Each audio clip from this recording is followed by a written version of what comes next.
আসসালামু আলাইকুম, স্বাগতম ওয়েদার মেসেজে। আজ ২৪শে জুন, রোজ বুধবার। আজ থেকে শুরু করে আগামী ৭ দিন বৃষ্টির সম্ভাবনা। আজ দেশের কোন কোন জেলায় বৃষ্টি হতে পারে, কোথায় বজ্রসহ বৃষ্টির সম্ভাবনা বেশি, নদীবন্দর ও সমুদ্র বন্দরের জন্য কোনো সতর্কতা আছে কিনা, আগামীকাল ২৫শে জুন, রোজ বৃহস্পতিবার আবহাওয়ার সম্ভাব্য পরিস্থিতি কেমন হতে পারে, বিস্তারিত জানাবো। আপনি কোন জেলা থেকে দেখছেন, কমেন্টে জানান।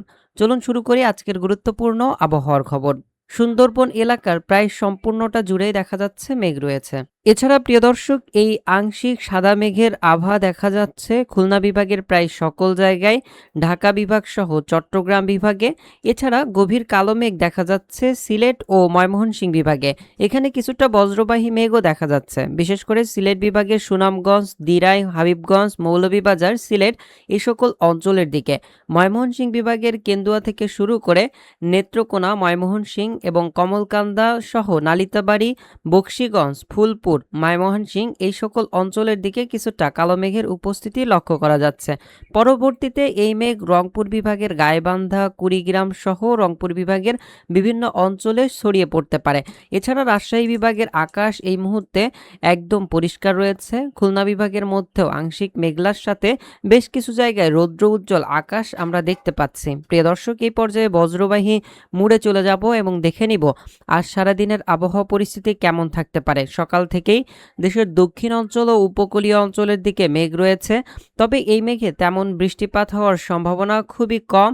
এছাড়া প্রিয় দর্শক, দুপুরের পরবর্তী সময় হতে দেখা যাচ্ছে একটি মেঘ হতে পারে ভারতের পশ্চিমবঙ্গের দিকে, ভুবনেশ্বর থেকে শুরু করে কলকাতা, ধানবাদ এই সকল অঞ্চলের দিক থেকে মেঘ দেখা যেতে পারে। এই মেঘের প্রভাব রাজশাহী বিভাগের কিছু কিছু অঞ্চল ও খুলনা বিভাগের যশোর থেকে শুরু করে ঝিনাইদহ, চুয়াডাঙ্গা এই সকল অঞ্চল সহ কুষ্টিয়ার দিকে কিছুটা মেঘলা আকাশ থাকতে পারে, তবে বৃষ্টির সম্ভাবনা খুবই কম, প্রায় 0.8 মিলিমিটার, অর্থাৎ বৃষ্টি না হওয়ার সম্ভাবনাই অনেকটা বেশি রয়েছে। তবে মেঘ যদি অনেকটা সক্রিয় হয়ে ওঠে তাহলে বৃষ্টি হওয়ার সম্ভাবনা রয়েছে এ সকল অঞ্চলে। এছাড়া প্রিয় দর্শক, দেখা যাচ্ছে দেশের উত্তর অঞ্চলের দিকে রংপুর বিভাগের মধ্যে কুড়িগ্রাম, রংপুর এছাড়াও আশপাশের অঞ্চল যেমন দিনাজপুর, ঠাকুরগাঁও সহ সৈয়দপুর এই সকল অঞ্চলের দিকে কিছুটা মেঘলা আকাশ থাকতে পারে, তবে বৃষ্টির সম্ভাবনা খুবই কম। ময়মনসিংহ বিভাগের কেন্দুয়া, ময়মনসিংহ, নেত্রকোনা, সিলেট বিভাগের সুনামগঞ্জ, দিরাই, সিলেট, জয়ন্তপুর, বড়লেখা, মৌলভীবাজার, হাবিবগঞ্জ এই সকল অঞ্চলে কিছুটা মেঘলা আকাশ থাকতে পারে।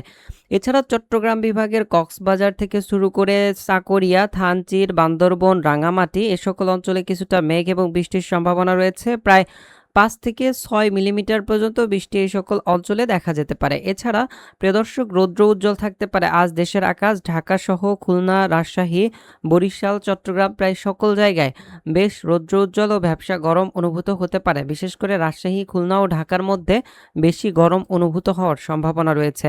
এই পর্যায়ে আমরা চলে যাচ্ছি আগামীকালকের আবহাওয়ার পূর্বাভাসে। মেঘমালা মোড় থেকে বৃহস্পতিবার সকাল থেকে দেখা যাচ্ছে মেঘলা থেকে মেঘাচ্ছন্ন থাকতে পারে আকাশ, বিশেষ করে সিলেট, ময়মনসিংহ ও রংপুর বিভাগের দিকে। এছাড়া কিছুটা হালকা মেঘের উপস্থিতি থাকতে পারে ঢাকা, খুলনা, রাজশাহী, বরিশাল, চট্টগ্রাম বিভাগের মধ্যে। তবে বরিশাল বিভাগের বেশ কিছু জায়গায় বৃষ্টির সম্ভাবনা রয়েছে, বিশেষ করে উপকূলীয় অঞ্চলের দিকে। এছাড়া প্রিয় দর্শক, ঢাকার মধ্যেও আগামীকাল বৃষ্টির সম্ভাবনা রয়েছে। মাদারীপুর, চাঁদপুর থেকে শুরু করে ঢাকা, হোমনা, নরসিংদী, গাজীপুর, কিশোরগঞ্জ এই সকল অঞ্চলের দিকে। এছাড়াও চট্টগ্রাম বিভাগের কুমিল্লা, ফেনী, নোয়াখালী সহ ব্রাহ্মণবাড়িয়া, ব্রাহ্মণপাড়া এই সকল অঞ্চলে ও সিলেট বিভাগের মধ্যে বড়লেখা, সিলেট, জয়ন্তপুর, সুনামগঞ্জ, দিরাই, হবিবগঞ্জ, মৌলভীবাজার সকল অঞ্চলে হালকা বৃষ্টির সম্ভাবনা দেখা যাচ্ছে। এছাড়া পরবর্তীতে দুপুরের পর হতে কিছুটা মেঘলা আকাশ থাকতে পারে রাজশাহী ও খুলনা বিভাগের মধ্যে, কিছুটা বিক্ষিপ্তভাবে বৃষ্টির সম্ভাবনা রয়েছে, তবে বৃষ্টির সম্ভাবনা খুবই কম। ২৬ তারিখে দেখতে পাচ্ছি বৃষ্টির প্রবণতা অনেক বেশি বেড়ে যেতে পারে। তো আগামীকালকে এই সম্পর্কে আরও বিস্তারিত তথ্য থাকবে। আমরা যদি এই পর্যায়ে তাপমাত্রা মুডে চলে যাই তাহলে দেখা যাচ্ছে আজ দুপুরের মধ্যে সর্বোচ্চ তাপমাত্রা থাকতে পারে ৩৫ থেকে ৩৬ ডিগ্রি সেলসিয়াস রাজশাহী বিভাগে। বিশেষ করে রাজশাহী, নাটোর, নওগাঁ, চাঁপাইনবাবগঞ্জ এই সকল অঞ্চলে সবথেকে বেশি গরম অনুভূত হবে এবং তাপমাত্রাও বেশি থাকবে।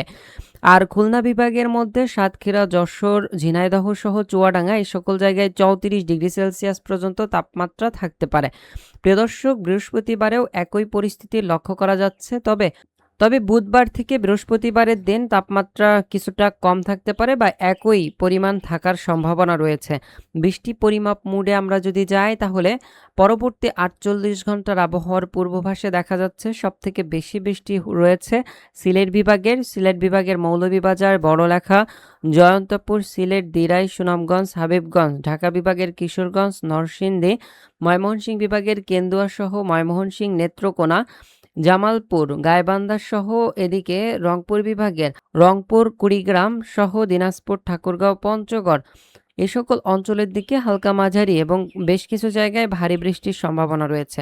আর অন্য জায়গায় যেমন রাজশাহী, ঢাকা ও চট্টগ্রাম বিভাগের দক্ষিণ অঞ্চলের দিকে বেশ বৃষ্টির সম্ভাবনা রয়েছে, বিশেষ করে থানচির, চাকুরিয়া, কক্সবাজার, বান্দরবন, রাঙামাটি, খাগড়াছড়ি এই অঞ্চলের দিকে।